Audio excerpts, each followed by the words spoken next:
हे good morning everyone. कैसे हैं आप सभी लोग? आपकी पढ़ाई कैसी चल रही है? आई होप कि आपकी पढ़ाई बहुत अच्छी चल रही होगी और आपके एग्जाम्स भी बहुत पास आने वाले हैं। तो देखिए आज की क्लास स्टार्ट करते हैं गाइस। आज की क्लास में हम क्या करने वाले हैं? आज की क्लास है आपकी उससे पहले आज की क्लास है आपकी डे 5 है हमारा PYQ सीरीज का। उससे पहले अगर किसी को अनअकैडमी प्लस का सब्सक्रिप्शन लेना हो तो उसके लिए एक इन्फॉर्मेशन है कि अगर आपको कहीं पे भी दिक्कत आ रही है आप इस नंबर पे कॉल कर सकते हैं। Strategy related, time related, educator related और प्राइस रिलेटेड कोई भी आपको ऐसी प्रॉब्लम्स हैं और आपको कहीं पे भी कंफ्यूजन हो रहा है आप इस नंबर पे कॉल करें, व्हाट्सएप करें, आपको तुरंत आपकी प्रॉब्लम के सॉल्यूशन मिल जाएंगे। यहाँ पे आपके कुछ फीचर्स दे रखे हैं अनअकैडमी के साथ ही साथ जो और डिटेल में अगर फीचर्स की बात करें तो लाइव क्लासेस हैं, लाइव क्विजेस हैं, रिकॉर्डेड लेक्चर्स हैं, स्टडी मटेरियल आपको मिलेगा, डाउट क्लियरिंग सेशंस हैं, प्राइवेट डिस्कशन फोरम हैं, live classes and tips and tricks and many more other options हैं आपके पास, जैसे कि टेस्ट सीरीज वगैरह भी है। तो इन सब को अवेल करने के लिए जब भी आप अनअकैडमी प्लस का सब्सक्रिप्शन लेंगे किसी भी एग्जाम के लिए तो आपको इस कोड को यूज करना है। ये कोड लगा के आपको 10% का इंस्टेंट डिस्काउंट मिल जाएगा, which is a good discount in thousands of rupees. So चलिए आज की क्लास स्टार्ट करते हैं। आज की क्लास है हमारी day 5। It's a day 5 of series PYQ practice. ठीक है, PYQ प्रैक्टिस की हम सीरीज कर रहे हैं। यहाँ पे आज हम करेंगे मैथ्स के क्वेश्चन करेंगे। ठीक है, तो जितने भी 2017 में मैथ्स के क्वेश्चन आए थे वो हम करेंगे। आई होप कि आप सभी को समझ में आ रही होंगी अभी की क्लासेस, जितनी भी अभी की क्लासेस हुई हैं। तो देखिए पहला क्वेश्चन है आपका, the average rainfall in a city for first 4 days का एवरेज आपको दे रखा है। कितना दे रखा है? 0.4 इंच। ठीक है, क्या है? फर्स्ट 4 डेज का। तो मैंने आपको एवरेज की क्लासेस करवाई हैं तो उसमें मैंने आपको बताया है कि एवरेज जब दिया होता है तो वहां से आपको सम कैसे निकालना होता है। तो यहाँ पे क्या है, एवरेज दे रखा है 4 दिन का, तो सम कैसे निकालोगे?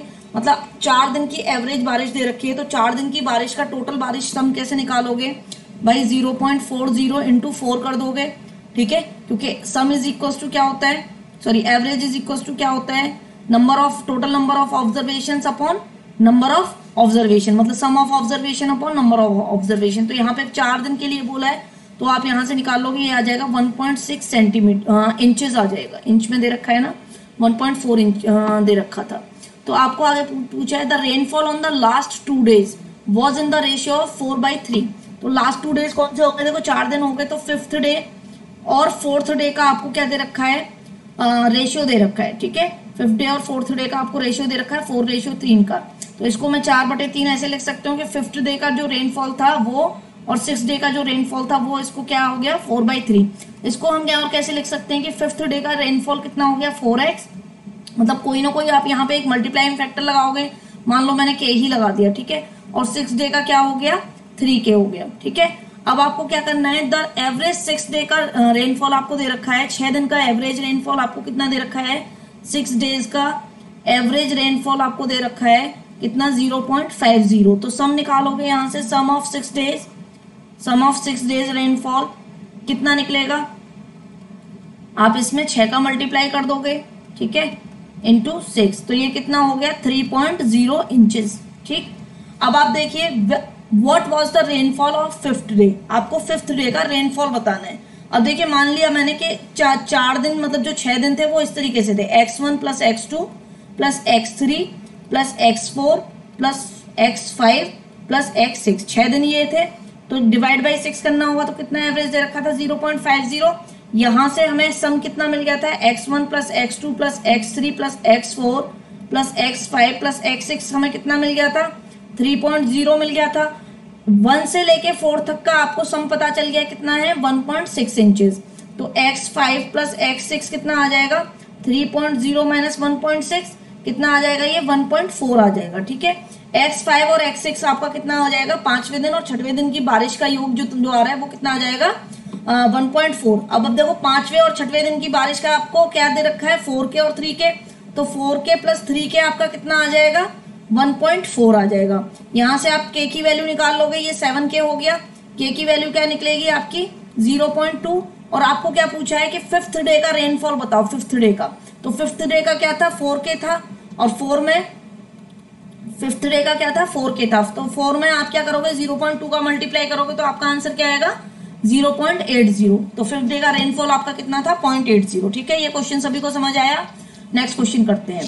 नेक्स्ट क्वेश्चन आपका कह रहा है अ 2 डिजिट नंबर इज रिवर्स, ठीक है, 2 डिजिट का कोई नंबर है, लेट सपोज XY कोई नंबर है, उसको रिवर्स कर दिया जाता है तो क्या हो जाएगा, रिवर्स होके YX आ जाएगा। द लार्जर है यहाँ पे लार्जर कर लेना, ये गलत टाइप हो गया है। The larger of the 2 number is divided by its smaller one, ठीक है, जो 2 नंबर हैं, ठीक है, एक मैंने मान लिया कि XY कोई नंबर है, उसको रिवर्स कर दिया YX है। अभी हमको ये नहीं पता कि इनमें से लार्जर कौन है स्मॉलर कौन है, ठीक है, तो जो लार्जर वाला है उसको हम स्मॉलर वाले से डिवाइड करते हैं। तो आपको पूछा है कि what is the largest possible remainder, ठीक है।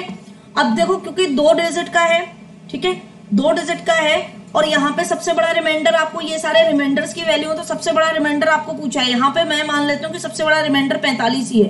कुछ क्वेश्चंस में देखो क्या फॉर्मूले होते हैं, कुछ क्वेश्चंस में फॉर्मूले नहीं होते, आपको ट्रिक लगानी पड़ती है, अपना दिमाग लगाना पड़ता है। तो ये यहाँ पे आपको ऑप्शन से जाना पड़ता है। तो इस क्वेश्चन में देखो लार्जेस्ट रिमाइंडर कितना आ रहा है, यहाँ पे 45 आ रहा है। तो मान लिया, मैंने क्या मान लिया कि 45 टू बी अ रिमाइंडर, 45 को रिमाइंडर होने के लिए क्या चाहिए, remainder the divisor must be greater than remainder 45। कहने का मतलब क्या है कि देखो आपको 45 रिमाइंडर बच रहा है, मतलब यहाँ पे अगर आप ऐसे कहीं किसी भी नंबर से भाग दे रहे हो किसी भी नंबर में, रिमाइंडर 45 कब बचेगा, रिमाइंडर 45 तब बचेगा कि जिस चीज से आप भाग दे रहे हो वो इस 45 से ज्यादा हो। मतलब मान लो अगर वो 46 होगी और यहाँ पे 45 है, तभी तो भाग नहीं जाएगा, तभी तो ये रिमाइंडर बचेगा। अगर यहाँ पे 40 की जगह 36 होता तो फिर 1 टाइम्स और डिवाइड चला जाता, तो 45 मैक्सिमम रिमाइंडर नहीं आता। तो वही चीज मैंने ये लिखी है कि 45 को रिमाइंडर होने के लिए क्या चाहिए, हमें जो हमारा डिवाइजर है वो ग्रेटर देन होना चाहिए, 45 से ज्यादा होना चाहिए, ठीक है। तो अब देखो यहाँ पे 45 से ज्यादा क्या क्या हो सकता है, और 45 से ज्यादा क्या क्या हो सकता है, और हमें ये याद रखना है कि नंबर को रिवर्स करके हमें क्या करना है, दूसरा नंबर भी लेना है। मान लीजिए कि मैंने 46 लिया, ठीक है, तो रिवर्स करके हमें कितना मिल गया, 96, ठीक, 46 लिया तो रिवर्स करके हमें क्या मिल गया, 96। तो 46 में से मतलब स्मॉलर वाले में से यहाँ पे देखो, यहाँ बोला है कि the larger one is divided by the smaller one, तो 94 मिल गया, ये सॉरी नहीं 94 नहीं 64 मिल गया, 64 मिल गया। अब आप यहाँ पे डिवाइड करो तो 1 टाइम जाएगा, इधर ये आ जाएगा, यहाँ पे बचेगा 18, ठीक है। 18 हमारा लार्जेस्ट रिमाइंडर नहीं है और वैसे भी इन ऑप्शंस में नहीं दे रखा है। फिर मैं लेती हूँ 47, 45 से बड़ा है तो यहाँ पे क्या आ जाएगा, दूसरा नंबर रिवर्स होके 74 आ जाएगा। यहाँ पे फिर से आप 1 टाइम दोगे तो आपका कितना आ जाएगा, ये 27 टाइम्स जाएगा। ऑल्दो 27 आपके ऑप्शन में है, लेकिन अभी आपके पास और भी तरीके हैं कि आप 45 तक देखो, 45 तक आपके मैक्सिमम रिमाइंडर आ पा रहा है या नहीं आ पा रहा, मतलब नंबर भी 2 डिजिट के हो जाए दोनों और रिमाइंडर भी 45 आ जाए, ठीक है। तो इसलिए ये वाला ऑप्शंस भी नहीं है, तो इसको हम काट देते हैं। उसके बाद में फिर हम देखते हैं 48 देख लिया हमने, तो रिवर्स करके 84 आ गया, 1 टाइम गया तो 48 इधर आ गया। यहाँ कितना बचा आपका, 36 बचा। 36 यहाँ ऑप्शन में है, लेकिन हमें एक बार 45 के लिए और चेंज देखना है कि 45 रिमाइंडर हमारा कैसे भी करके आ जाए। मैंने मान लिया 49, ठीक है, 49 मैंने माना यहाँ पे, तो यहाँ पे मेरा कितना आ गया, 94 1 टाइम गया तो 49 इधर लिखा, तो मैंने 94 में से जब 49 जाता है तो रिमाइंडर कितना आता है, 45 आता है, ठीक है। यहाँ तक हमारा रिमाइंडर क्या आ गया, मैक्सिमम रिमाइंडर 45 आ गया। अब अगर कोई मेरे से ये कहे कि मैं 50 मान लूं, 50 भी तो आपका 45 से बड़ा है, लेकिन जैसे ही आप 50 मानोगे तो यहाँ रिवर्स करके क्या आ जाएगा, 05, विच मीन्स नथिंग, ठीक है, विच मीन्स नथिंग, क्योंकि आपका उसमें भाग ही नहीं जाएगा। तो आपकी दोनों संख्या क्या हो गई, 94 और 49, जो कि आपको रिमाइंडर दे रही है लार्जेस्ट 45 का। तो रिमाइंडर लार्जेस्ट कौन सा हो जाएगा, 45। हमने आंसर लेके चला, हमने इसी को लेके चल दिए और यहाँ से हमें प्रूव हो गया कि हमारा रिमाइंडर 45 लार्जेस्ट नंबर में आएगा, ठीक है। तो इस तरीके से इस क्वेश्चन को अप्रोच करना है। नेक्स्ट क्वेश्चन देखते हैं। नेक्स्ट क्वेश्चन क्या कह रहा है कि the monthly income of X and Y are in the ratio of 4/3। मैंने आपको ये क्वेश्चन कराए हैं, ये क्वेश्चन हमने कहाँ पढ़े हैं, रेशियो एंड प्रोपोर्शन में ये क्वेश्चन हमने पढ़े हैं। तो देखो इनकम क्या होती है, पहले सबसे पहले ये जान लेते हैं। मैंने वहां पे भी आपको फॉर्मूला बताया था कि किसी भी व्यक्ति की आय क्या होती है, उसके एक्सपेंसेस एक्सपेंसेस प्लस सेविंग्स के बराबर होती है। भाई जब आपकी इनकम आएगी उसी में से आप खर्चा करोगे और उसी इनकम में से आप कुछ पैसे बचा लोगे। मान लो 100 रुपए की आपकी इनकम हुई और 100 में से 60 आपने खर्चा कर दिए, 40 आपके बच गए, तो दोनों का 60 और 40 का योग क्या होगा? 100 होगा। अब आपको देखो यहाँ पे ये बोला है कि ये कोई बंदा है, एक्स है, ये वाई है, इसकी इनकम का जो रेशियो है वो क्या है? 4:3। तो मैंने यहाँ पे 4 लिख दिया, यहाँ पे 3 लिख दिया। उसके बाद उन्होंने बोला है कि एक्सपेंसेस का रेशियो क्या है? 3:1। तो एक्सपेंसेस का रेशियो क्या हो गया? 3:2। ठीक है। अब आपको बोला है कि जब आप यहाँ पे देखो कि इनकम में से एक्सपेंस आप निकालोगे तो सेविंग बचेगी। तो यहाँ 4 में से 3 निकाले मैंने, कितने बचे? 1 बचे। 3 में से 2 निकाला, कितना बचा? 1 बचा। अब दोनों साइड को बैलेंस करके भी देख लो, 3 + 1 4, 2 + 1 3। ठीक है। अब आपको यहाँ पे बोला है कि each save 6000 rupees per month. जो एक्स है और जो वाई है, दोनों की सेविंग क्या है? 6000 रुपीज पर मंथ। दोनों की सेविंग, क्योंकि देखो यहाँ पे भी 1 है, यहाँ पे भी 1 है, तो दोनों की सेविंग सेम आएगी। तो यहाँ पे 1 की वैल्यू आपको कितनी दे रखी है? 6000 रुपए। सेविंग की वैल्यू कितनी दे रखी है? 6000 रुपए। तो 1 की कितनी हो गई? 6000 रुपए। आपको क्या पूछा है? What is their total monthly income. तो मंथली इनकम टोटल कब निकालोगे? 4 और 3 जब दोनों को जोड़ दोगे, दोनों की मंथली इनकम को जोड़ दोगे तो आपकी टोटल मंथली इनकम आएगी। तो टोटल मंथली इनकम क्या हो जाएगी? Total monthly income will be 7 × यहाँ पे ये क्या आ रहा है? टोटल मंथली इनकम यहाँ पे 7 आ रही है, लेकिन 1 की वैल्यू क्या है? 6000 है। तो 7 की वैल्यू क्या होगी? 7 की वैल्यू क्या होगी? 42,000। ठीक है। टोटल मंथली इनकम आ गई आपकी। इतना इजी क्वेश्चन था, बस आपको ये आना चाहिए। ठीक है। आपको बस ये फॉर्मूला पता होना चाहिए और आपको रेशियो प्रपोर्शन के किस तरीके से क्वेश्चन, अगर आपने 2-4 क्वेश्चन भी लगाए होंगे तो भी आप इस क्वेश्चन को सॉल्व कर सकते हो। नेक्स्ट क्वेश्चन आपका दे रखा है, two walls and a ceiling of a room. ठीक है। रूम का मतलब क्या है? कि आपका कोई क्यूब होगा या कोई क्यूबॉइड होगा। ठीक है। मतलब जिसमें लंबाई भी होगी, चौड़ाई भी होगी और ऊंचाई भी होगी। तो पहले एक रूम बना लेते हैं, फिर इसका क्वेश्चन को आगे बढ़ेंगे। ठीक है। यहां पे मैंने एक रूम बना दिया,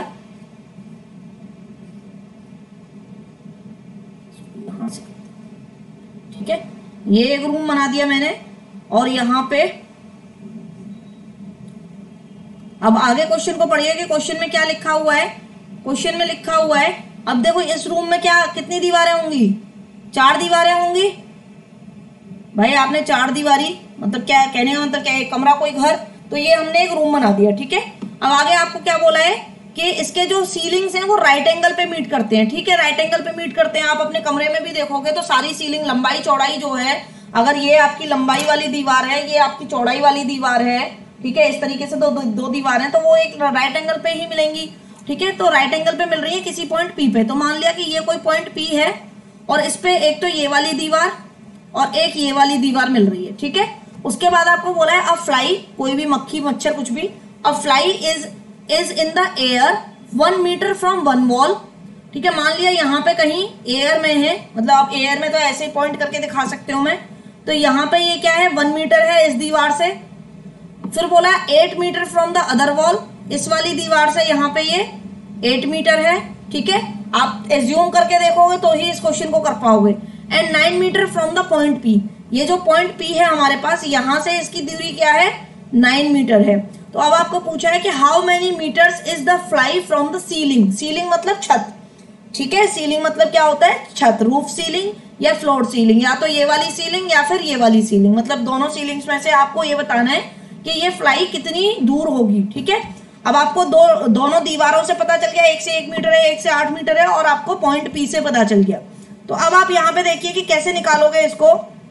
तो इसका एक फॉर्मूला होता है कि एक, ठीक है, हिंदी में भी लिख देते हो, इंग्लिश में भी बता देती हूँ, एक घन या घनाभ मतलब क्यूब या क्यूबॉइड। ठीक है।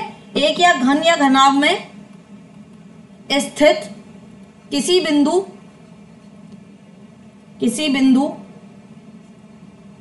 की दूरी फ्रॉम, दूरी कहां से दूरी निकालनी है आपको? ये मीटिंग पॉइंट से, यहां से ये वाला जो पॉइंट है यहाँ पे, जहां पे 2, भाई मैंने ये वाला पॉइंट माना है जहां पे 2 दीवार मिल रही है। आप ये वाला मान सकते हो, कोई ये वाला मान सकता है, कोई ये वाला मान सकता है। ठीक है। कोई भी कुछ भी मान सकता है। कहां से है ये दूरी? ये आपका जहां पे इस पॉइंट को क्या बोलेंगे? मीटिंग पॉइंट ऑफ 2 वॉल्स, ठीक है, समझ में आ रहा है। तो इसका एक फॉर्मूला होता है, फॉर्मूला क्या होता है कि इस पॉइंट से कितनी दूरी है भाई, इसकी 9 मीटर है। तो जो आपका 9 है यहाँ पे आप ये लिखोगे इक्वल्स टू, ये आपकी इस दीवार से कितनी दूरी है 8, इसका स्क्वायर मतलब l का स्क्वायर, b का स्क्वायर, जो इस पॉइंट के लिए b है तो वो कितना है 1 का स्क्वायर है। और मान लिया कि रूफ से पूछिए, मतलब आपकी सीलिंग से पूछिए, तो मान लिया वो डिस्टेंस d है, तो ये d का स्क्वायर। बेसिकली कहने का मतलब क्या है, लंबाई, ठीक है, एक दीवार से वो पॉइंट कहाँ पे, मान लो वो पॉइंट मेरे कमरे में यहाँ पे है, तो इस दीवार से लंबाई, इस दीवार से लंबाई, नीचे से एक लंबाई, मतलब या तो ऊपर से या नीचे से, तो वही दूरी आपसे पूछिए इक्वल्स टू क्या होगा, इस पॉइंट से मतलब जो कोना है, कॉर्नर है, वहां से उसकी दूरी। तो इसको जब आप सॉल्व करोगे तो देखो, इसको जब आप अंडर रूट हटाओगे तो ये 9 का स्क्वायर हो जाएगा 81, यहाँ पे 8 का स्क्वायर आ जाएगा, ये 1 का स्क्वायर, ये प्लस d का स्क्वायर, ठीक है। अब यहाँ पे आप क्या करोगे, 81 माइनस क्या हो जाएगा, ये 64 हो जाएगा, ये -1 हो जाएगा, ये d स्क्वायर हो जाएगा, ठीक है। तो d की क्या वैल्यू आ जाएगी आपकी, d स्क्वायर की वैल्यू आपकी आएगी 60, सो d की क्या वैल्यू आएगी 4 मीटर, ठीक है। तो जो फ्लाई है वो सीलिंग से, मतलब आपकी छत से कितनी दूरी पे है, 4 मीटर की दूरी पे है, ठीक है। ये समझ में आ गया, ये फॉर्मूला है, ये फॉर्मूला नोट कर लेना। उसके बाद नेक्स्ट क्वेश्चन आपको दिया है कि there are certain 2 digit number, ठीक है, 2 डिजिट का कोई नंबर है, फिर से मैंने XY मान लिया, ठीक है। The difference between the number and the one obtained on reversing it, ठीक है। इसको आप XY को क्या लिख सकते हो, 10x प्लस y लिख सकते हो। अगर मैं इसको रिवर्स कर दूं तो ये yx हो जाएगा, इसको आप कैसे लिख सकते हो, 10y प्लस x लिख सकते हो। ये मैंने कल की मतलब परसों की जो मैथ्स की क्लास हुई थी उसमें भी ये क्वेश्चन बताए थे इस तरीके के, तो वहां पे भी मैंने बताया था, ठीक है, वहां पे डिटेल में बताया था ये कैसे आता है, कैसे। अब आप यहाँ पे देखो कि अगर मेरे पास कोई 36 नंबर है तो मैं उसको 30 और 6 लिख सकते हो। 30 मतलब 10 मल्टीप्लाई बाई 3 प्लस 6, तो ये 3 है, ये 6 है, ये x है, ये y है, तो ये 10x हो गया, ये y हो गया, ठीक है। अब आपको बोला है कि इन दोनों नंबर्स को जब आप डिफरेंस निकालते हो तो आपका आंसर कितना आता है, 27 आता है डिफरेंस निकाल के। तो 10x plus Y minus 10y plus x, ठीक है, under bracket is equal to 27। तो यहाँ से क्या आ जाएगा, 9x minus 9y is equal to 27। So x minus y is equal to कितना आ जाएगा, 3 आ जाएगा। 9 कॉमन लेके 3 से काट दोगे। अब आपको क्या पूछा है कि how many such maximum 2 digit numbers are there, कि ऐसे कितने 2 डिजिट के नंबर होंगे जिनका डिफरेंस 3 आ रहा है, ठीक है। तो स्टार्ट करते हैं, देखो पहला क्या होगा, 41 हो सकता है क्योंकि 4 माइनस 1 3 होगा। दूसरा क्या हो सकता है, 52 हो सकता है क्योंकि 5 माइनस 2 इज इक्वल टू 3। इसी तरह 63, 6 minus 3 is equal to 3, 7 minus 4 is equal to 3, 74 हो गया, 85 हो गया, यहाँ पे भी 3 आएगा, और 96 हो गया, ठीक है। अब ये इससे ज्यादा जाओगे तो 10 करके आ जाएगा, तो वो 3 डिजिट के हो जाएंगे। तो यहाँ पे आप देखो ये तो हो गए 6, लेकिन आप इसको और कैसे लिख सकते हो, रिवर्स करके ये भी लिख सकते हो 14, यहाँ पे 25, यहाँ पे 36, यहाँ पे आप 47। भाई डिफरेंस पूछा है दोनों डिजिट का, ये नहीं पूछा कि बड़ी में से छोटी घटाने पे 3 आना चाहिए, ठीक है, या पहली में से मतलब इकाई वाली संख्या में से दहाई वाली करोगे तो आना चाहिए, या दहाई में से इकाई मतलब टेंस प्लेस में से वंस प्लेस हटाओगे यूनिट प्लेस तो उतना आना चाहिए। यहाँ पे आपको ऐसा कुछ भी नहीं दिया गया, आपसे पूछा है ऐसे कितने नंबर हो सकते हैं जिनकी दोनों डिजिट का अंतर डिफरेंस जो है वो 3 है। तो यहाँ 58 हो सकता है, यहाँ पे 69 हो सकता है। तो ऐसे ये कितने नंबर हो गए, टोटल ये 12 नंबर हो गए, लेकिन आपके ऑप्शन में कहीं पे भी 12 नहीं दिया है, तो आपका option none of the above आएगा। और दूसरा अगर आप देखना चाहो तो आप अगर ऐसे भी करो तो यहाँ पे देखो टोटल ऐसे 6 नंबर है, लेकिन 6 भी आपको ऑप्शन में कहीं नहीं दिया है, तो आपका आंसर फिर से क्या आएगा, नन ऑफ द अबव आएगा। नेक्स्ट क्वेश्चन करते हैं, what is the total number digits print if a book containing 150 pages to number from 1 to 150। अब आप ये देखो, ऐसा एक क्वेश्चन मैंने आपको पहले भी कराया था, और ऐसे क्वेश्चंस रिपीट होते हैं, तो आप प्लीज दोबारा से आप PYQ की सीरीज आप अगर नहीं देखी है अभी तक तो प्लीज उनको देखना, सो दैट कि आपको प्रीवियस ईयर के क्वेश्चन और उनके सॉल्यूशन पता चल जाए, क्योंकि क्वेश्चंस रिपीट होते हैं, ठीक है। अब आपको बोला गया है कि 150 पेज की कोई बुक है और वहां पे 1 से लेके मार्किंग करी जाती है, पेज नंबर डाले जाते हैं, तो कितनी डिजिट आपकी यूज होंगी। अब आप ये देखो कि 1 से लेके 9 तक कितनी डिजिट यूज होंगी, 9 डिजिट। भाई जो 1 से लेके 9 पहले पेज से लेके 9 नंबर तक का पेज होगा, वहां पे टोटल 1 2 3 4 9 डिजिट होंगी। फिर जैसे ही आप 10वें नंबर पेज से शुरू करोगे और 99वें पेज तक जाओगे तो यहाँ पे कितनी हो जाएंगी, 90 में से 10 घटाओ कितने हो गए, 99 में से 10 घटाओ कितने हो गए, 90 पेज हो गए। अब 90 पेज में हर एक में 2-2 डिजिट यूज हो रही है। देखो 10, 11, 12, 13 2-2 डिजिट यूज हो रही है, तो टोटल डिजिट कितनी यूज हो गई? 180। आपको क्या बोला है? 101 to 150 आपको बोला है, ठीक है। फिर आप 100 पे जाओगे और 100 पे जाके 150, मतलब आपका यहाँ पे पेज खत्म हो जाएंगे। तो यहाँ पे कितनी डिजिट्स यूज हो रही हैं भाई? 3 डिजिट्स यूज हो रही हैं, 1 2 3 1 2 3। लेकिन पेज कितने हैं? 100 से लेके जब शुरू करोगे तो कितने आ जाएंगे? 51 पेज आ जाएंगे, ठीक है। 51 पेज में आप करोगे तो कितना आ जाएगा? ये 153 डिजिट इधर आ जाएंगी, ठीक है। 180 डिजिट ऊपर और 153 डिजिट आपकी यहाँ पे आ जाएंगी। तो टोटल कितनी डिजिट हुई है? 9, 180, 153। तो कितनी हो गई है? 2। अब देखो यहाँ पे 2 किस किस में आ रहा है? लास्ट में इन दोनों में आ रहा है। अब आगे देखते हैं। 8 5 13, 13 और 1 14, ठीक है। तो ये आपका आंसर होगा 342 वाला, ठीक है। 1 और 1 2 और 1 3। तो कितनी टोटल डिजिट यूज हुई? वो 342 डिजिट्स आपकी यूज हुई हैं, ठीक है। नेक्स्ट क्वेश्चन करते हैं कि certain 3 digit numbers following characteristics. आपका एक कोई 3 डिजिट का नंबर है, उसकी कैरेक्टरिस्टिक बताई है। तो 3 डिजिट का नंबर मान लो, 1 डिजिट, 2 डिजिट, 3 डिजिट, ऐसे आपकी लिखी जाएंगी। All the 3 digits are different, ठीक है। मान लिया मैंने क्या है, ये ABC नंबर है। A डिजिट है, B डिजिट है, C डिजिट है, तीनों आपस में A does not equals to B और B does not equals to C, ठीक है। तो तीनों डिजिट आपस में डिफरेंट है। The number is divisible by 7। अगर कोई नंबर मान लो ABC है और अगर वो 7 से डिवाइड हो रहा है, ठीक है, अगर वो नंबर 7 से डिवाइड हो रहा है तो वो नंबर क्या होगा? इसको ABC को मैं कैसे लिख सकती हूँ? 100A plus 10B plus C, मतलब यूनिट प्लेस, टेंथ प्लेस और 100 प्लेस। इसको अगर वो डिविजिबल है 7 से तो वो 7 का कोई ना कोई फैक्टर होगा। तो यहाँ पे मैंने 7 इंटू K लिख दिया। मतलब ये जो नंबर है टोटल वो बराबर है किसके? 7 इंटू 7 का कुछ भी यहाँ पे मल्टीपल होगा तो वो दो नंबर बराबर हो जाएंगे, ठीक है। जैसे मान लो कि 729 729 का एक फैक्टर होता है, तीनों डिजिट आपस में अलग अलग है। तो इसको क्या कर सकते हो आप? 7 इंटू समथिंग जो भी आपका आता है, ठीक है, वहां पे आप इसको चेंज कर सकते हो, ठीक है। तो आपका ये K मैंने मान लिया कि वो मल्टीप्लिकेशन फैक्टर है यहाँ पे, ठीक है। अब आपको बोला है कि the number on reversing the digit is also divisible by 7। Reversing कर दोगे डिजिट्स को तो CBA आ जाएगा। और CBA को आप कैसे लिख सकते हो? 100C plus 10B plus A, ऐसे लिख सकते हो, ठीक है। तो यहाँ पे मैंने लिख दिया 100C plus 10B plus A। और ये भी क्या डिविजिबल है? ये भी 7 से डिविजिबल है। मान लो यहाँ पे नंबर चेंज हो जाएगा ना, अब देखो 927 आ जाएगा। तो हो सकता है ये 7 से कटे लेकिन इससे डिफरेंट टाइम पे कटे। तो यहाँ पे मैंने क्या लिख दिया? M लिख दिया, ठीक है, 7M।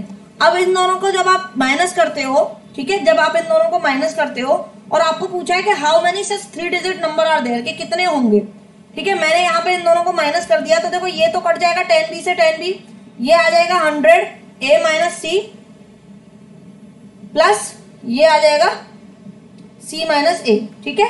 यहाँ पे आ जाएगा 7 और K माइनस M। दिख रहा है ना सभी को?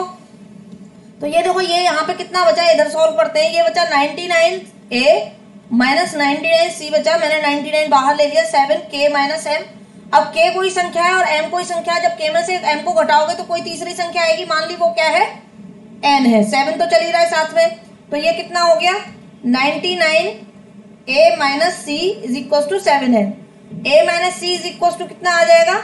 अब देखो ये जो 99 होगा ना, देखो A माइनस C 7 के बराबर 99 जो है वो 7 के बराबर तो हो नहीं सकता। तो 99 किसके बराबर होगा? N के बराबर होगा। हमें उससे कोई मतलब नहीं है। हमसे ये पूछा है कि A माइनस C कितना आ जाएगा। अब यहाँ पे A माइनस C आपका 7 आ जाएगा, ठीक है भाई। देखो यहाँ पे 3 गुणा 4 इज इक्वल टू 6 गुणा 9, 6 गुणा 4। तो जो 3 है वो 6 के बराबर तो होगा नहीं, जो 4 है वही 4 के बराबर होगा। यहाँ पे अगर मैं 4 की जगह N लिख दूं तो N की वैल्यू कितनी आ जाएगी? 4 आ जाएगी। तो इस तरीके से A माइनस C आपको मिल गया। कितना मिल गया? A माइनस C आपको मिला 7, ठीक है। A माइनस C जब आपको 7 मिला तो ऐसे कौन कौन से नंबर हो सकते हैं कि जिनमें, कौन कौन से डिजिट आप ऐसे रख सकते हो कि जिनमें डिफरेंस 7 आए? तो आप ले सकते हो 92, डिफरेंस 7 है। आप ले सकते हो 81, डिफरेंस 7 है, ठीक है, डिफरेंस क्या है? 7 है। और आप क्या ले सकते हो? 29 ले सकते हो, डिफरेंस 7 है। और आप क्या ले सकते हो? 80 ले सकते हो, डिफरेंस 7 है, ठीक है। तो आपके ऐसे कितने नंबर होंगे जिनका डिफरेंस 7 आएगा? ऐसे 4 नंबर होंगे, ठीक है। नेक्स्ट क्वेश्चन करते हैं। देखो यहाँ पे देखो मैंने ये चार्ट भी डाला है। यहाँ पे आप देखो कि एक क्वेश्चन एक ये होगा आपका 168। तो यहाँ पे देखो कितना है? 81 का डिफरेंस 7, 18 का डिफरेंस 7, ठीक है। यहाँ पे देखो आप 259 में 9 और 2 का डिफरेंस 7 और 2 और 9 का डिफरेंस 7, ठीक है। तो वही चीज यहाँ पे अब इन्होंने यहाँ पे क्या कर दिया है, 8 पहले लिख दिया है, 1 बाद में लिख दिया है, और यहाँ पे क्या कर दिया है, 9 पहले लिख दिया, 2 बाद में लिख दिया। तो ऐसे कितने नंबर होंगे, 4 ही नंबर होंगे, ठीक है। नेक्स्ट क्वेश्चन करते हैं कि हाउ मेनी नंबर्स आर, ये आर है, are there between 99 and 1000 such that digit 8 occupies the unit place, ठीक है। कि कहने का मतलब ये है कि 99 से लेके और 1000 तक, ठीक है, 99 से बिटवीन आपको क्या बोला है, 99 एंड 1000, मतलब जो भी आपका नंबर होगा, जो भी आपके नंबर होंगे वो 99 से क्या, सॉरी 99 से क्या होंगे, बड़े होंगे, और 1000 से क्या होंगे, छोटे होंगे। तभी आपकी जो है आपको एक 3 डिजिट का नंबर मिल जाएगा, क्योंकि देखो यहाँ से आपका 100 स्टार्ट हो जाएगा और यहाँ आपका कितना जाएगा, 999 तक जाएगा। तो आपको ये पूछा है कि यूनिट डिजिट पे कौन कौन से नंबर ऐसे होंगे कि जहां पे 8 आ रहा है। तो मैंने मान लिया कि देखो ये कोई डिजिट है, ये कोई डिजिट है, और यहाँ पे आ गया 8, ठीक है, यहाँ पे आ गया क्या है, 8।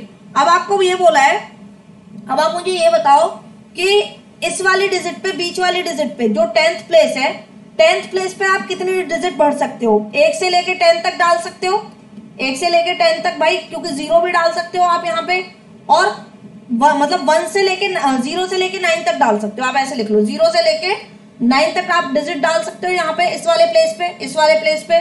तो ये टोटल कितनी डिजिट हो गई, टोटल 10 डिजिट हो गई है भाई। 0 से शुरू करोगे 9 तक, 1 से 9 तक 9 डिजिट, और 0 वाली एक 10 डिजिट हो गई।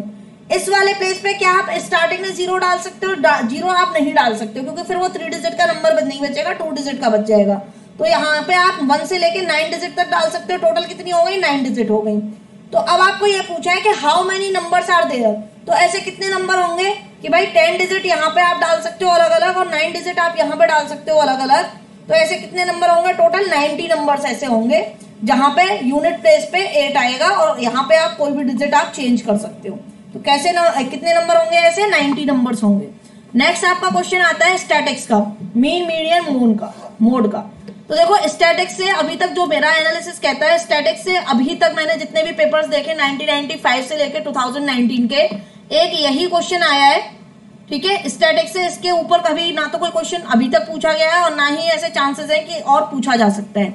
अगर पूछा भी जाए तो देखो इस क्वेश्चन को तो मैं आपको बता देता हूँ, और अगर पूछा भी जाए तो देखो 80 क्वेश्चन है और आपको 27 क्वेश्चन करने हैं। अगर आपको नहीं भी आपको उसमें कॉन्फिडेंस हो तो वो क्वेश्चन छोड़ देना, अगर स्टैटिक्स से कोई क्वेश्चन आता है, जस्ट बिकॉज कि 15 साल में, 17 साल में या 20 साल में अभी तक सिर्फ एक ही क्वेश्चन आया है, तो इसलिए मैंने ये टॉपिक कराया नहीं था।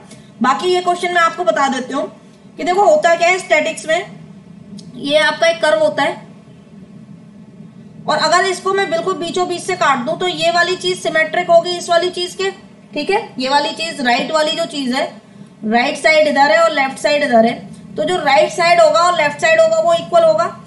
ये कब होता है, जब आपका मीन, मीडियन और मोड तीनों बराबर होते हैं, तब आपकी सिमेट्रिक कंडीशन होती है, ठीक है।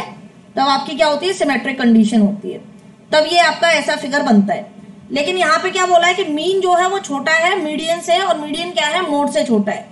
तो ये कंडीशन तब आती है, ये डायरेक्ट एक कंडीशन है, इसमें कोई फॉर्मूला नहीं है, इसमें कोई ट्रिक नहीं है, ये डायरेक्ट एक कंडीशन है कि जब आपका मोड सबसे बड़ा हो, जब आपका मोड सबसे बड़ा हो और आपका मीन सबसे छोटा हो, ठीक है। बीच में क्या आ जाएगा, फिर मीडियन आ जाएगा, मीन सबसे छोटा हो गया, तो आपका जो ग्राफ है, ये वाला जो ग्राफ है, ये कहाँ पे स्क्यू करेगा, कहाँ पे शिफ्ट करेगा, ये ग्राफ शिफ्ट करेगा लेफ्ट साइड, तो इसको बोलते हैं लेफ्ट स्क्यूड ग्राफ, ठीक है। तो इसको बोलते हैं लेफ्ट स्क्यूड ग्राफ। तो आपका जो स्क्यू करेगा वो लेफ्ट पे करेगा। अगर इस कंडीशन को और लिख लेना कि अगर मीन सबसे बड़ा हो गया, ठीक है, अगर मीन सबसे बड़ा हो गया, आपका आंसर तो मैंने बता दिया है, लेकिन अगर कभी क्वेश्चन में ऐसे आ जाए कि मीन सबसे बड़ा है मीडियन से और मीडियन भी बड़ा है मोड से, तो आपका क्या होगा, राइट स्क्यूड होगा, ठीक है। क्या होगा, राइट स्क्यूड होगा। ये चीज आप नोट कर लेना, ठीक। अब ये वाली जो कंडीशन है, ऐसा कुछ होगा नहीं, या तो ग्राफ आपका लेफ्ट में जाएगा या राइट में जाएगा या बिल्कुल बीचों बीच रहेगा, तो ये वाला ऑप्शन तो आपका हमेशा गलत आएगा, ठीक है। इसके लिए मैंने आपको बता दिया कि तीनों बराबर होंगे, और इसके लिए क्या होगा, मीन सबसे बड़ा होगा, ठीक है, इसके लिए मीन सबसे छोटा होगा। नेक्स्ट क्वेश्चन चलते हैं। The age of mister X last year was the square of a number, ठीक है। किसी नंबर का क्या थी, स्क्वायर थी, मतलब किसी नंबर के स्क्वायर के बराबर थी। मान लो कि n स्क्वायर के बराबर थी लास्ट ईयर की एज, लास्ट ईयर एज, ठीक है। अब आपको बोला है and it would be the cube of a number next year. तो प्रेजेंट एज मान लो यहाँ पे है, तो ये थी लास्ट ईयर और ये है नेक्स्ट ईयर, क्या हो जाएगी ये नेक्स्ट ईयर क्या हो जाएगी, किसी भी नंबर का कोई क्यूब आ जाएगी, ठीक है। तो क्यूब ऑफ अ नंबर, ठीक है। अब आपको पूछा है what is the least number of years, यहाँ पे आपकी प्रेजेंट एज है, ठीक है, मान लिया ये x है, तो आपको बोला है कि what is the least number of years he must wait to his age to become a cube of number again. मतलब कि इसके बाद वो कितनी साल और इंतजार करे कि जब उसकी एज कितनी हो जाए कि किसी भी नंबर के क्यूब के बराबर हो जाए, ठीक है। तो आपको ये एज का डिफरेंस बताना है, ठीक, प्लस यहां से आपको बताना है, प्रेजेंट से आगे बताना है आज के बाद वो कितनी साल का इंतजार करे, तो एक ये वाली एज जुड़ जाएगी, +1 हो जाएगी, और ये वाला बताना है आपको गैप। तो देखो किसी भी नंबर, पहले भी ये क्वेश्चन कराया मैंने अपनी क्लासेस में, तो किसी भी नंबर का स्क्वायर कहाँ आता है, 5 का स्क्वायर। इस तरीके से आपको नंबर्स के स्क्वायर पता है, 1, 4, 9, 16 और कितना है ये 25 है। इन्हीं नंबर के आप क्यूब लिखो, 1, 2 का क्यूब 8, 3 का क्यूब आपका 9, 4 का क्यूब 64 और 5 का क्यूब आपका कितना हो जाएगा 125। अब किसी की एज 125 तो होगी नहीं भाई, जनरली बात करें तो, ठीक है, तो इसलिए हम यहाँ पे 5 के क्यूब पे रुक गए हैं। अब देखिए आपकी अगर मैं इसकी एज 26 साल मान लूं, 26 साल मान लूं, तो 26 के पहले क्या आता है 25, ये किसका स्क्वायर होता है 5 का। तो आज अगर इसकी प्रेजेंट एज 26 है, ये दिमाग आपको लगाना पड़ेगा, तो पिछले साल क्या होगी 25 और अगले साल क्या होगी 27, ठीक है। क्यों ऐसे मैंने माना है, क्योंकि 26 एक ऐसा नंबर है जिसके पहले आता है 25 जो कि किसी नंबर का स्क्वायर होता है, और उसके बाद आता है 27 जो कि किसी नंबर का क्यूब होता है। ये 27 किसका क्यूब है, 3 का क्यूब है, ठीक है। तो ये दिमाग आपको रखना पड़ेगा, क्योंकि आपको मैंने बोला था कि ये क्यूब और स्क्वायर आपको याद करके रखने पड़ेंगे। तो उसकी प्रेजेंट एज क्या है 26 है, ये समझ में आ गया कैसे 26 है, क्योंकि पहले स्क्वायर आ रहा है और बाद में क्या आ रहा है, अगली साल क्या आ रहा है, क्यूब आ रहा है। अब ये बोल रहे हैं कि ये 26 साल से कितनी साल और इंतजार करे कि 27 के बाद दोबारा से इसको एक क्यूब मिल जाए। तो देखो 27 के बाद का क्यूब कौन सा आता है, सॉरी यहाँ पे 3 3 9 27 था, 27 के बाद का क्यूब क्या आता है 64 आता है। तो जबकि उसकी साल 64 की होगी, जब वो 64 साल का होगा तो फिर से वो उसकी क्यूब ईयर आ जाएगा। तो 26 से उसे 64 साल तक आने में कितना डिफरेंस होगा भाई, 64 माइनस 26 कर दो, तो 14 में से 6 गए तो 8 और यहाँ पे बचे 3, तो 38 साल और उसे इंतजार करना पड़ेगा, जिससे उसकी एज क्या है दोबारा से क्यूब नंबर में आ जाए। समझ में आ गए क्वेश्चन। नेक्स्ट क्वेश्चन करते हैं। नेक्स्ट क्वेश्चन आपको टाइम एंड वर्क का क्वेश्चन दे रखा है, अच्छा क्वेश्चन है और इजी क्वेश्चन है, इसमें आपको छोड़ के आने जैसा कुछ भी नहीं है। आपको यहाँ पे बोला है कि P work thrice as fast as Q, ठीक है। P जो है वो Q से 3 गुना ज्यादा काम करता है, 3 गुना फास्ट काम करता है। Where P and Q together can work 4 times as fast as R। P and Q जो है वो R से 4 गुना ज्यादा काम करते हैं, ठीक है, 4 गुना फास्ट काम करते हैं, ठीक। P एंड Q जो है वो R से 4 गुना फास्ट काम करते हैं, ठीक है। तो अगर मैं 4R कर दूं तब ये दोनों बराबर होंगे, P और Q क्या 4 गुना ज्यादा फास्ट काम करते हैं। तो अगर मैं यहाँ पे 4 से मल्टीप्लाई कर दूं तो दोनों का बराबर काम होगा, ठीक है। तो मान लिया जो Q का काम है वो X है, तो इसका क्या हो जाएगा 3X हो जाएगा, और ये 4R है तो यहाँ पे क्या आ जाएगा 3X, मतलब P का काम और प्लस X, ठीक है। तो यहां से अगर आप R निकालोगे तो आपको कितनी मिल जाएगी 3X प्लस X अपॉन 4, और ये आ जाएगा 4X अपॉन 4, तो ये आ जाएगा X। तो R का जो काम है वो किसके बराबर है, Q के काम के बराबर है, और P का उसका 3X है। तो यहां से आपको क्या पूछा है कि if P, Q and R together work on a job, अगर साथ में ही एक साथ काम करते हैं तो उनकी रेशियो बताओ उनकी अर्निंग का। अब देखो अर्निंग का रेशियो कहने का मतलब ये है कि अर्निंग का रेशियो मतलब वेजेस आपका रेशियो आपको बताना है, और वेजेस आपको किस हिसाब से मिलती है भाई, जितना काम करोगे उतने आपको पैसे मिलेंगे, तो दैट इज काम का दाम, जितना काम करोगे उसका आपका दाम मिलेगा। तो यहाँ पे देखो अगर P, Q और R का अगर मैं रेशियो बताऊं तो P है वो 3 गुना फास्ट काम कर रहा है 3X, ये X में काम कर रहा है, और R का भी कितना आ रहा है X। तो रेशियो अगर निकालोगे आपको तो 3:1 का रेशियो मिलेगा, ठीक है। तो जो ये काम का रेशियो है, अब अगर आप काम इस स्पीड से कर रहे हो तो आपको पैसे भी उसी के हिसाब से मिलेंगे। तो जो काम वेजेस के अर्निंग के रेशियो होंगे वो भी क्या होंगे 3:1:1, क्योंकि काम का ही दाम होगा। ठीक है, नेक्स्ट क्वेश्चन करते हैं। अब बैग कंटेन्स 20 बॉल्स, 20 बॉल है किसी बैग में, 8 बॉल्स आर ग्रीन, इनमें से 8 क्या है ग्रीन है, 8 बॉल्स क्या है आपकी ग्रीन है, 7 are white and 5 are red, 7 क्या है आपकी व्हाइट है और 5 क्या है आपकी रेड है। ठीक है, अब आपको पूछा है व्हाट इज द, यहां पे ये द है, what is the minimum number of balls that must be picked up from the bag, bag में से कितनी मिनिमम नंबर ऑफ बॉल्स निकाल ली जाए ब्लाइंड फोल्डेड, मतलब आपको कुछ बिना देखे, without replacing any of it, बिना किसी को रिप्लेस किए, टू बी एश्योर्ड कि आप इतने एश्योर हो of picking at least 1 ball from each colour. ठीक है, तो आप बॉल में से ऐसी कितनी, आप बॉल में से आप बैग में से ऐसी कितनी बॉल निकाल दो कि उसके बाद जो भी आपकी मतलब जो कलर आपकी जो बॉल निकले वो सारी मतलब अलग अलग कलर की हो, मतलब ईच कलर, मतलब आपको ग्रीन भी मिल जाए, व्हाइट भी मिल जाए और आपको रेड भी मिल जाए। ठीक है, तो देखो ग्रीन व्हाइट और रेड मिलने के लिए आपको क्या है, मान लिया मुझे नहीं पता ब्लाइंड फोल्ड है। ठीक है, मान लिया मेरा नसीब सबसे ज्यादा खराब है, मैंने शुरुआत की 8 बॉल निकाली और 8 की 8 ग्रीन आ गई। ठीक है, शुरुआत की मैंने 8 बॉल निकाली, 8 की 8 ग्रीन आ गई, फिर मेरा अभी मेरे को क्या है तीनों कलर की बॉल चाहिए, फिर मेरा नसीब फिर से खराब है, फिर मेरे पास क्या है 7 बॉल मैंने निकाली और वो सबकी सब व्हाइट आ गई। ठीक है, फिर उसके बाद अब मेरे पास ग्रीन और व्हाइट 2 कलर की तो हो गई, अब मैं कितनी बॉल और निकालूं कि मेरे पास तीनों कलर की बॉल हो जाए, ये आपकी ग्रीन हो गई, ये आपकी व्हाइट हो गई, अगर मैं एक बॉल और निकालूं, क्योंकि ये देखो ग्रीन और व्हाइट तो सब बाहर आ गई, बची क्या रेड, अगर मैं एक रेड निकाल लूं तो मेरे पास तीनों कलर की बॉल हो जाएंगी। तो ऐसी कितनी मतलब एटलीस्ट कितना ऐसा होगा कि what is the minimum number of balls, तो आपको कितनी बॉल्स निकालनी पड़ेंगी, 16 बॉल निकालनी पड़ेंगी आपको, सो दैट कि आपके पास कितनी आ जाए, तीनों कलर की एक एक बॉल आ जाए।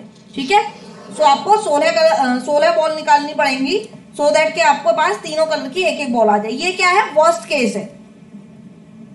ठीक है, ये क्या है आपका वर्स्ट केस है, मतलब मेरा नसीब सबसे ज्यादा खराब है। अगर नसीब खराब नहीं होता तो पता है क्या होता, पहले 5 रेड कलर की बॉल निकल के आती, फिर 7 व्हाइट कलर की बॉल निकल के आती, 7 5 12, और अगर नसीब खराब नहीं होता तो फिर जो 13वीं बॉल होती वो ग्रीन कलर की आ जाती, फिर तीनों कलर आपके मिल जाती।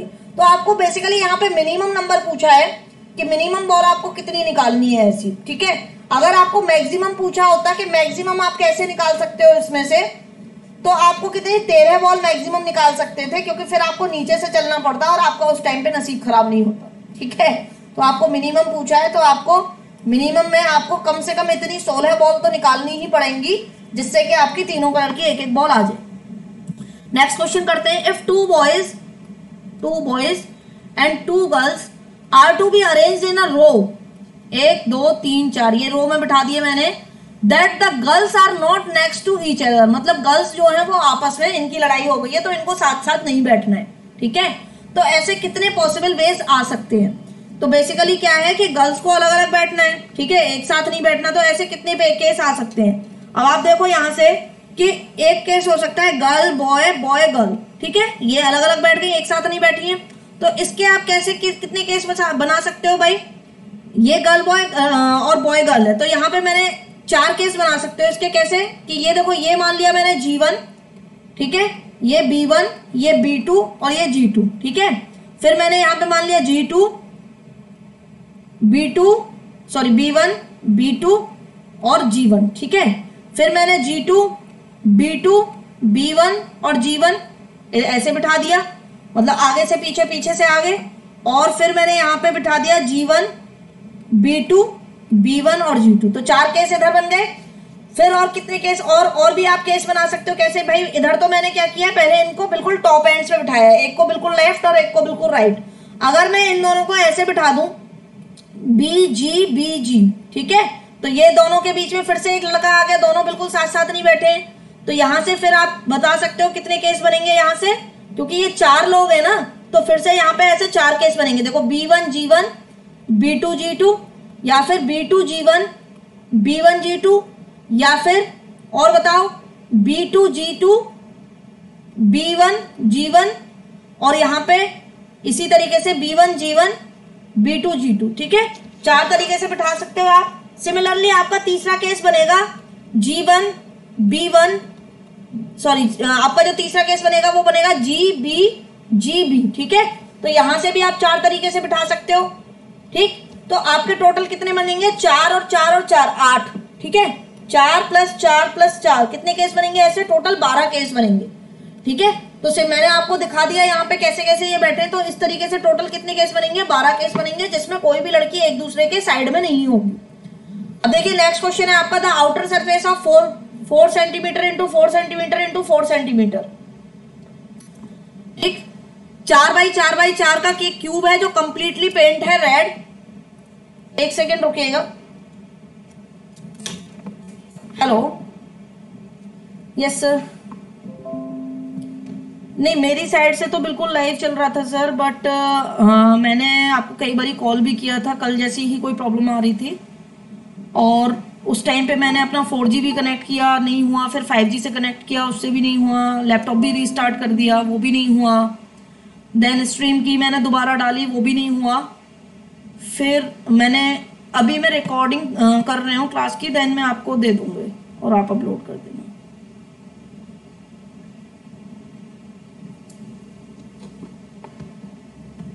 हाफ हो गई, ठीक है, मैं आपको 15-20 मिनट में देती हूँ। ओके सर भाई। सो गाइस अब आपको पता चली गया होगा कि ये एक रिकॉर्डेड क्लास है, क्योंकि आज आपकी क्लास में हो नहीं पाए थे, कुछ टेक्निकल इश्यूज आ रहे थे, सो हम इसलिए इस क्लास को रिकॉर्ड कर रहे हैं, सो दैट कि आज का लेसन आप तक पहुंच जाए, आज की चीज जो है वो कल में शिफ्ट ना हो, ठीक है। क्योंकि आपका एक एक दिन बहुत इंपॉर्टेंट है अभी, तो इसलिए क्या है कि आपका डेली एक सेशन एक तो होना ही चाहिए, कि डेली आपके इतने क्वेश्चंस तो होने ही चाहिए, ठीक है। सो ये एक रिकॉर्डेड लेक्चर है। अगर किसी को इस लेक्चर में कोई डाउट आएगा तो कल मेरी जो क्लास होगी रीजनिंग की 2017 के प्रीवियस ईयर क्वेश्चंस की, तो उसमें आप मेरे को कोई भी डाउट पूछ सकते हो। सो देखिए यहाँ पे हम क्वेश्चन डिस्कस कर रहे हैं कि आपका एक क्यूब है 4 centimetre by 4 centimetre by 4 centimetre का क्यूब है। तो मैंने ये अलग से ये फिगर डाले हुए हैं, तो यहाँ पे मैं आपको, क्योंकि फिगर से ये क्यूब्स वगैरह के क्वेश्चन ज्यादा अच्छे से समझ में आते हैं, एग्जाम में आपको ये फिगर्स नहीं मिलेंगे। और इसको कंप्लीटली पेंट किया है रेड से, तो इस तरीके से ये 4x4 का देखो 1 2 3 4 4x4 का ये क्यूब बनाया हुआ है, और इसको कंप्लीटली क्या है, रेड पेंट किया हुआ है, ठीक है। It is sliced parallel to the faces to yield 64 1/1/1, ठीक है। अब देखो 4 × 4 × 4 है, जो प्रीवियस क्लास हुई थी 2018 मैथ्स वाली, उसमें भी मैंने बताया था कि इसका वॉल्यूम क्या हो जाएगा, 64 सेंटीमीटर क्यूब। तो 64 सेंटीमीटर क्यूब है, अगर इसमें से अगर आप 1 centimetre by 1 centimetre by 1 centimetre के क्यूब्स निकालोगे, मतलब 1/1/1 का एक क्यूब निकालोगे, तो आप ऐसे टोटल कितने क्यूब निकाल सकते हो, टोटल आप 64 क्यूब निकाल सकते हो, कि जितना इसका वॉल्यूम होगा उतने आप क्यूब निकाल सकते हो, ठीक है। तो आपने यहाँ से 64 क्यूब्स निकाले। अब आपको ये बताना है कि हाउ मेनी स्मॉल क्यूब्स जो आपने निकाले हैं वो छोटे छोटे हो गए हैं, तो do not have painted any face, ठीक है, कि जिनका कोई भी फेस जो है वो पेंट नहीं है। अब देखो क्योंकि ये बिल्कुल बाहर वाली साइड है, ये पूरी पेंट है, ये वाली साइड है, ये पूरी पेंट है, ये वाली साइड है, ये पूरी पेंट है, और इसके तीनों अपोजिट जो होंगी वो भी सारी पेंट होंगी। अब हमने क्या करना है कि हमको इसको काटना है, हमको क्या करना है, इसको स्लाइस करना है, ठीक है। यहाँ पे बोला है ना sliced parallel to the faces, तो अब ये देखो, ये मान लो ये इसका एक फेस ये है, एक ये है, एक ये है, और 3 इसके अपोजिट फेस होंगे। तो मान लिया मैंने इसको ऊपर से ऐसे काटा, तो ऊपर से जब मैंने इसको ऐसे काटा तो इतना पोर्शन मैंने काट के अलग कर दिया, इसको मैंने बोला फर्स्ट क्यूबॉइड लेयर। अब मैं इसको क्यूबॉइड क्यों बोल रही हूँ, क्योंकि क्यूबॉइड में इसलिए बोल रही हूँ कि इसकी जो लंबाई है, इसकी जो लंबाई है वो 1 सेंटीमीटर है, और इसकी जो चौड़ाई है वो 4 सेंटीमीटर है, क्योंकि देखो ये चौड़ाई है और ये लंबाई है, बस इतना बचेगा ना, और इसकी जो गहराई है वो भी क्या है, 1 सेंटीमीटर है। अब जहां पे ये तीनों चीजें L × B × H नहीं होती है, वहां पे क्या बनता है, क्यूबॉइड बनता है। क्यूब की सारी डायमेंशन सेम होती है, क्यूबॉइड की सारी डायमेंशन सेम नहीं होती है, ठीक है। तो यहाँ पे देखो हमने क्या किया कि पहली क्यूबॉइड लेयर हमें मिल गई ऐसे काट के, लास्ट वाली ये मिल जाएगी, ये वाली जो है वो लास्ट मिल जाएगी, ठीक है। इस तरीके से ये बीच की सेकंड मिल जाएगी और ये थर्ड मिल जाएगी। अब आप मुझे ये बताओ कि जो ऊपर वाली मिलेगी उस पे तो यहाँ पे पेंट हो ही रखा है, और जो नीचे वाली मिलेगी उस पे भी यहाँ पे पेंट हो रखा है, ठीक है। तो आपको क्या बतानी है कि कितने क्यूब्स ऐसे होंगे जिनका एक भी फेस पेंट नहीं है। अब जो ये 2 वाली है और जो ये थर्ड वाली है, इसमें देखो यहाँ पे तो पेंट नहीं है, सॉरी यहाँ पे तो पेंट है, यहाँ पे भी पेंट है, ठीक है, और इधर साइड में भी पेंट होगा, चारों आजू बाजू मतलब जितनी भी साइड्स हैं उधर आजू बाजू पेंट होगा। लेकिन ये जो 4 क्यूब्स होंगे अंदर के, मतलब ये ऊपर वाली को हटा दो, ऊपर वाली को हटाओगे, मान लो ये आपकी सेकंड है, माना कि मैंने ये सेकंड आ जाती है, ठीक है, ऊपर वाली मैंने हटा दी, ये सेकंड आ जाती है, तो सेकंड वाली ये जो 4 होंगे, ये तो 4 घिरे हुए हैं आप आजू बाजू में, मतलब आप इसको लॉक्ड बोल सकते हो। तो जब ये 4 लॉक्ड है तो ये इनका कोई भी फेस पेंट नहीं होगा। और फिर ऐसे ही एक थर्ड वाली लेयर आएगी, थर्ड वाली क्यूबॉइड आएगी, थर्ड वाली ये वाली जो होगी, ये वाली, इसमें भी 4 ऐसे होंगे कि जिनका कोई भी फेस क्यूब नहीं होगा, क्योंकि जो अंदर होंगे। और जो टॉप लेयर है वो तो ऊपर से पेंट है, और जो बॉटम लेयर है वो नीचे से पेंट है, क्योंकि सारे पेंट रेड, मतलब सारी तरफ से आपको रेड पेंट किया हुआ है। तो ऐसे कितने होंगे आपके क्यूब्स, कितने होंगे ऐसे 4 क्यूब सेकंड लेयर में होंगे और 4 क्यूब आपके थर्ड लेयर में होंगे। टोटल कितने होंगे, 8 क्यूब होंगे। अब बताओ इस क्वेश्चन में कुछ करना था, थोड़ा सा दिमाग लगाना था, ठीक है, कोई फॉर्मूला नहीं है, कोई भी कुछ भी नहीं है, ठीक है। नेक्स्ट क्वेश्चन देखिए आप, if the second and fourth Saturday, second Saturday और फोर्थ सैटरडे, ठीक है, if the second and fourth Saturday and all the Sundays plus all Sundays, ठीक है, are taken as only holiday for an office. जैसे bank की office में होता है कि सारे संडे तो छुट्टी होती है और सेकंड और फोर्थ सैटरडे को भी छुट्टी होती है, ठीक है। तो अगर ये 6 दिनों को आप ऐसे क्या कर लो, 6 दिनों को, ये टोटल 6 दिन हो गए, मतलब पहले हम देखेंगे कि कितने संडे आ रहे हैं उस महीने में, 2 दिन तो आपके ये हैं सेकंड और fourth Saturday. So what would be the minimum number of possible working days of any month of any year, ठीक है, किसी भी साल के किसी भी महीने में minimum number of working days कितने होंगे। अब ये हमसे मिनिमम की बात कर रहे हैं ना, मिनिमम की बात कर रहा है, तो मिनिमम के लिए सबसे छोटा महीना कौन सा होता है, फरवरी का महीना सबसे छोटा होता है, और उसमें भी या तो 28 दिन होते हैं या 29 दिन होते हैं। अगर मैं बात करूं सबसे छोटा कर दो तो 28 दिन वाला महीना लोगे आप, सबसे मिनिमम करोगे तो 28 दिन वाला महीना लोगे, ठीक है। एक साल में किसी महीने का आपसे पूछा है, कोई पर्टिकुलर आपको नाम नहीं दे रखा और कोई पर्टिकुलर आपको साल नहीं दे रखा, तो जिससे आप ये पता कर सको कि उसमें 29 दिन होंगे या 28, मतलब लीप ईयर होगा या नॉन लीप ईयर होगा, ठीक है। तो ये होता है लीप ईयर के केस में, ये होता है नॉन लीप ईयर के केस में। तो मैंने मान लिया सबसे मिनिमम मेरे को 28 दिन वाला फरवरी मिल गया। 28 दिन वाले फरवरी में मैंने माना कि लेट 1 फेब, पहली फेब कोई, मैंने ये चीज मैंने मानी है कि 1 फेब कोई मेरा संडे पड़ जाता है, ठीक है। अब मेरा अगर 1 फेब को संडे पड़ रहा है तो अगला संडे मेरा कब पड़ेगा, अगला संडे कब पड़ेगा मेरा 8 फेब को, फिर अगला संडे कब पड़ेगा मेरा, अगला संडे कब पड़ेगा मेरा 15 फेब को, और उससे अगला संडे कब पड़ेगा मेरा, उससे अगला संडे पड़ेगा मेरा 22 फेब को। तो कितने संडे, और फिर उसके बाद अगर आप 7 दिन ऐड करोगे तो 8वें दिन संडे पड़ेगा, तो 22 + 8 क्या हो जाएगा 30, ठीक है। तो हमारे तो कुल कितने दिन है, 28 दिन है, तो अगला कोई संडे पड़ेगा ही नहीं। तो टोटल कितने संडे हो गए, 4 संडे हो गए, प्लस आपको सेकंड और फोर्थ सैटरडे, मतलब भाई यहाँ पे सेकंड सैटरडे आएगा इसके पहले, और यहाँ पे 22 के पहले 21 तारीख को क्या आएगा आपका फोर्थ सैटरडे आएगा। तो 2 सैटरडे आ गए, टोटल कितने दिन हो गए, 6 दिन हो गए। टोटल कितने दिन हो गए, 6 दिन हो गए। अब आपसे ये पूछा है minimum number of possible working day कितने हैं, भाई टोटल कितने दिन थे 28 दिन, 6 दिन आपने हॉलीडे निकाल दिए तो कितने दिन बचे 22 दिन। तो ये कितने हो गए मिनिमम पॉसिबल वर्किंग डेज, ठीक है। कितना आंसर आ गया आपका 22, ठीक। यहां पे भी कोई फॉर्मूला नहीं है, ये भी जनरल नॉलेज का ही क्वेश्चन है। अब आप ये देखिए, बेसिकली ये क्वेश्चन रीजनिंग का था बट मैंने इधर ही करा दिया है।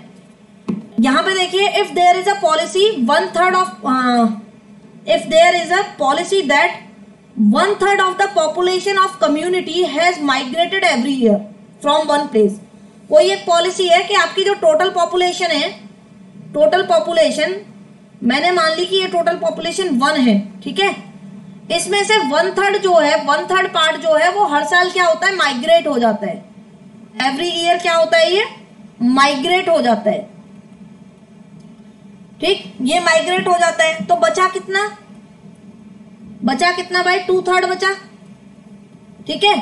तो अब इन्होंने बोला है कि what is the left over population, left over population क्या है आपकी 2/3 बची, लेफ्ट ओवर मतलब बचा हुआ, of that community after 6 year if there is no further growth, कोई बच्चा पैदा नहीं होता, कोई मरता नहीं है in the population during this period. तो इन्होंने पूछा है कि 6 साल बाद कितना लेफ्ट ओवर बचेगा।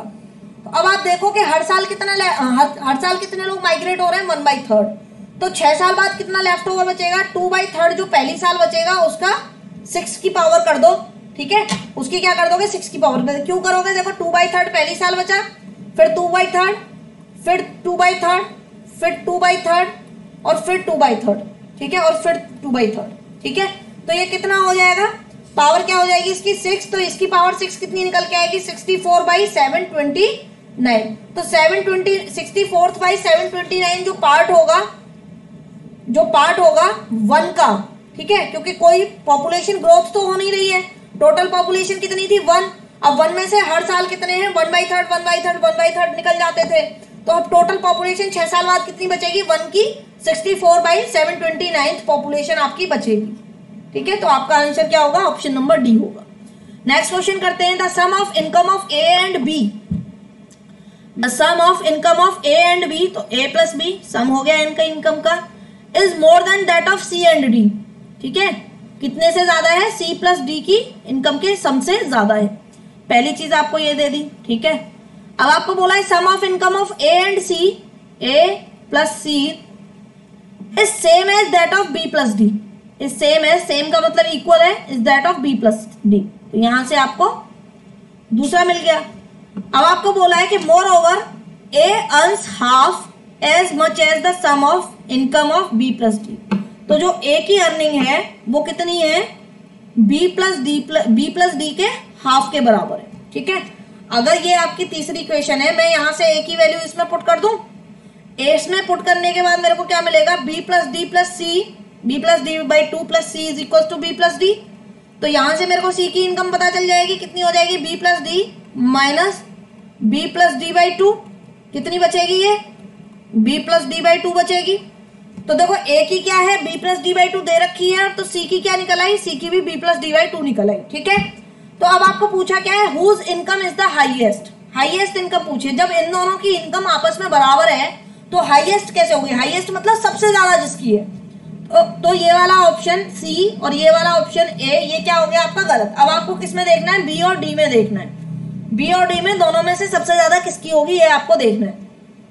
तो अब आप देखो कि अगर मैं क्या करूं, अगर मैं ए और सी की वैल्यू इक्वेशन नंबर 1 में रख दूं, ठीक है, तो यहां पे मैं लिखूं putting values of A and C in equation 1, ठीक है। तो क्या आ जाएगा, बी और डी की टर्म में सारी इक्वेशन आ जाएंगी। तो यहां पे देखो, यहां पे ए की जगह रख दिया B plus D by 2 plus B is greater than B plus D by 2 plus D, ठीक है।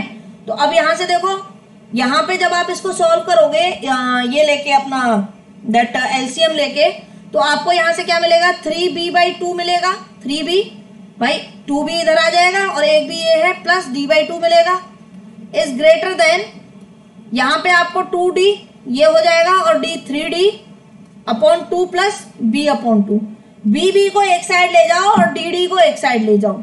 तो ये आपने सिंबल ऐसे ही रखा हुआ है, ठीक है, इस सिंबल को चेंज नहीं करना है। तो यहां पे आ जाएगा 3b by 2 minus b by 2, ये वाला b बाई 2 इधर चला जाएगा और ये d बाई 2 इधर आ जाएगा, is greater then 3d by 2 minus d by 2, ठीक है। तो ये कितना आ जाएगा, यहां से आप एलसीएम लोगे घटाओगे तो यहां से आ जाएगा b is greater then d। तो जब b is greater then d मतलब ये सब इनकम है, a भी क्या है, a की इनकम है, b क्या है, b की इनकम है। तो जो b है वो किससे बड़ा है, d से। तो सबसे ज्यादा इनकम किसकी होगी, b की, ठीक है, सबसे ज्यादा इनकम किसकी होगी, b की। नेक्स्ट क्वेश्चन करें, there are 3 pillars x y z height के, ठीक है, x पिलर, 3 पिलर्स हैं x y z, ठीक है, पिलर x, पिलर y और पिलर z, ठीक है। अब आपको बोला है 3 spiders a b and c, ठीक है, a b c start to climb on these pillar, इन पिलर्स पे चढ़ने की कोशिश करती हैं 3 स्पाइडर, ठीक है, साइमल्टेनियसली का मतलब है कि x पे चढ़ेगी a, y पे चढ़ेगी b और z पे चढ़ेगी c। In one chance a climbs on x by 6 centimetre, 6 centimetre चढ़ती है but slips down by 1 centimetre, ठीक है। पहले चांस में 6 सेंटीमीटर चढ़ती है और 1 सेंटीमीटर फिसल जाती है, तो कितना चढ़ी भाई total 5 centimetre. B climbs 7 centimetre but slips down by 3 centimetre. ठीक है, बी जो है वो पहले चांस में 7 सेंटीमीटर चढ़ती है, फिर 3 स्लिप हो जाती है, तो कितना बचा टोटल जो कितनी चढ़ पाई वो 4 सेंटीमीटर। सिमिलरली सी के लिए बोला है कि सी के लिए पहले चांस की बात नहीं, मतलब ये क्या है, हर बार ऐसे ही होता है, पहले 6 चढ़ेगी फिर 1 स्लिप हो जाएगी, 5 पे आ गई, फिर 5 से 6 चढ़ेगी 1 पे स्लिप हो जाएगी। ठीक है, तो कितना बचा 10 आ गया। ठीक है, तो इस तरीके से ये पहली बार अगर चढ़ी तो 6.5 चढ़ी और यहां से 2 स्लिप हो गई, तो ये 4.5 बची। अब आपसे पूछा क्या है, if each of them requires 40 chances, 40 chance मिलते हैं सबको, एक एक करके तीनों को 40 चांस मिले हुए, to reach at the top of pillars, कहां पे, पिलर के टॉप पे पहुंचने के लिए।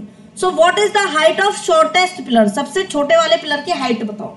ठीक है, तो 40 चांस मिल रहे हैं अपने को, और देखो पहले के 39 चांसेस में तो यही होगा, चढ़ेंगी फिसलेंगी चढ़ेंगी फिसलेंगी, और जो लास्ट वाला 40 वाला चांस होगा, लास्ट वाला जो 1 चांस होगा, उसमें क्या है, सीधी चढ़ जाएंगी भाई, जब टॉप पे चढ़ गई तो वहां से चढ़ के थोड़ी ना फिसलेंगी।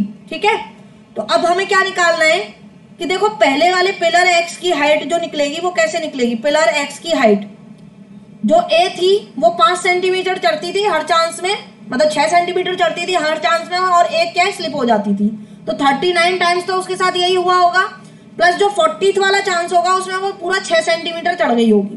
तो इसको जब आप सम करके, इसको आप मल्टीप्लाई करके जब आप सम करोगे तो ये आएगा 201 सेंटीमीटर।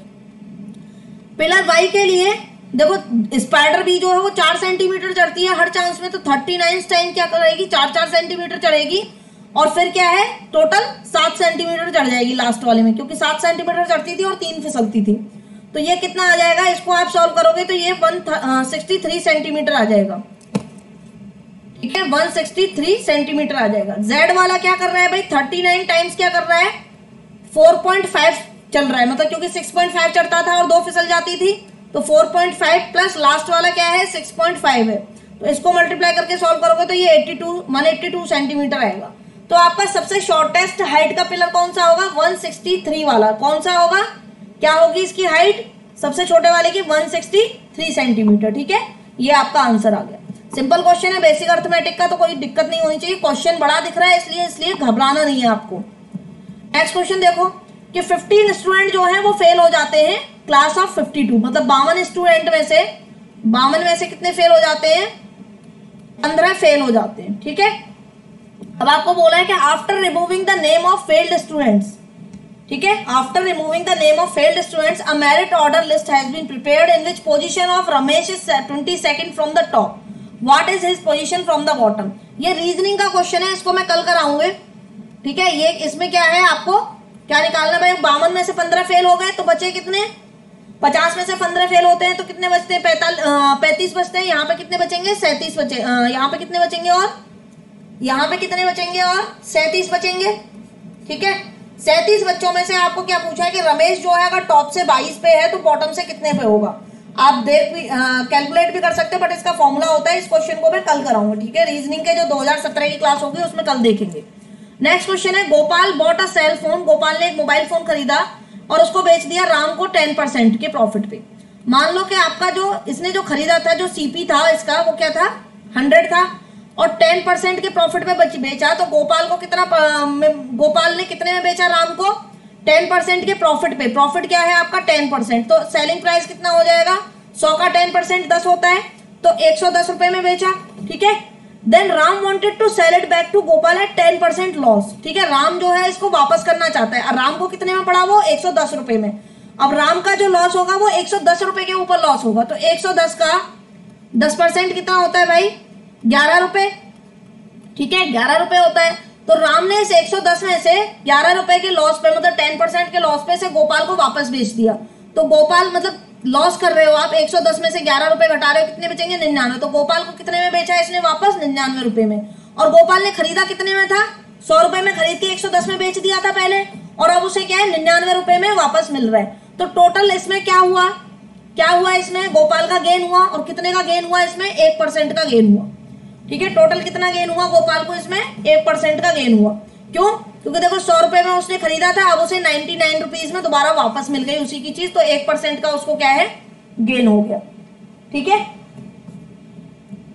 गोपाल ने तो कम पैसे दिए ना अब दोबारा, तो गोपाल को कम पैसे देने पड़े, और पहले उसने ज्यादा पैसों में बेच दिया था, तो गोपाल को क्या है, 1% का क्या हो गया, प्रॉफिट हो गया। अब आप यहाँ पे देखिए, ये आपको क्वेश्चन दे रखा है, suppose the average weight of 9 person is 50। ठीक है, ये एवरेज का क्वेश्चन है। 9 लोगों का वेट जो है क्या है, एवरेज ऑफ 9 कितना दे रखा है आपको, 50। तो सम ऑफ 9 कितना आ जाएगा भाई, सम ऑफ 9 आ जाएगा 50 इंटू 9, ये आ जाएगा 450 kg। फिर आपको बोला है the average weight of first 5 person, पहले टोटल कितने दिए हैं, 9 दिए हैं, फर्स्ट 5 का क्या है, फर्स्ट 5 का एवरेज आपको दे रखा है कितना, 45 किलो।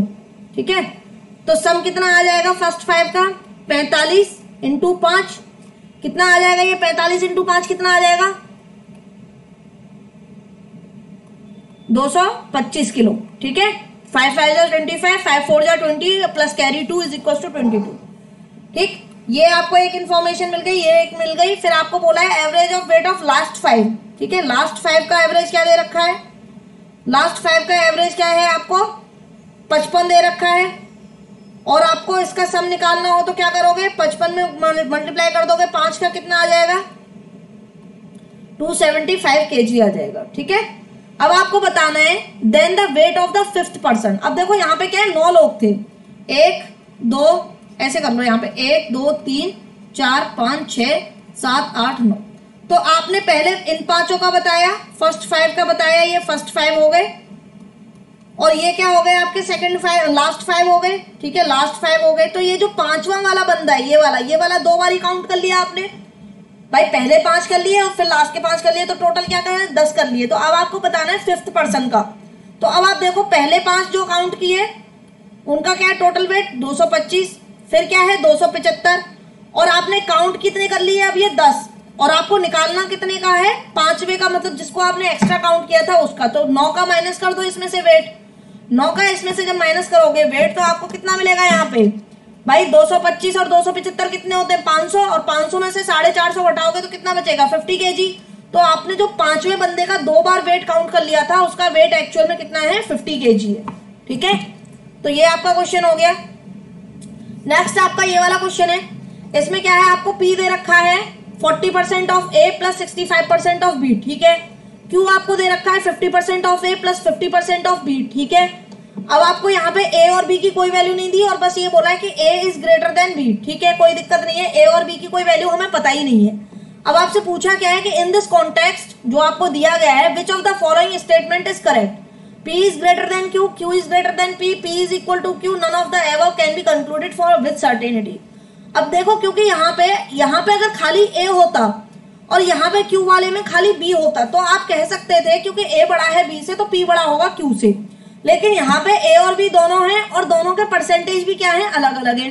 हो सकता है 40% ऑफ A जो है, वैसे तो A बड़ा है लेकिन 40% ऑफ A है, और वो 65% ऑफ B निकाल रहे हो आप यहाँ पे। ठीक है, तो B ज्यादा हो जाएगा, और B ज्यादा होगा तो P बड़ा, और यहाँ पे क्या कर रहे हो आप, दोनों का 50% निकाल रहे हो।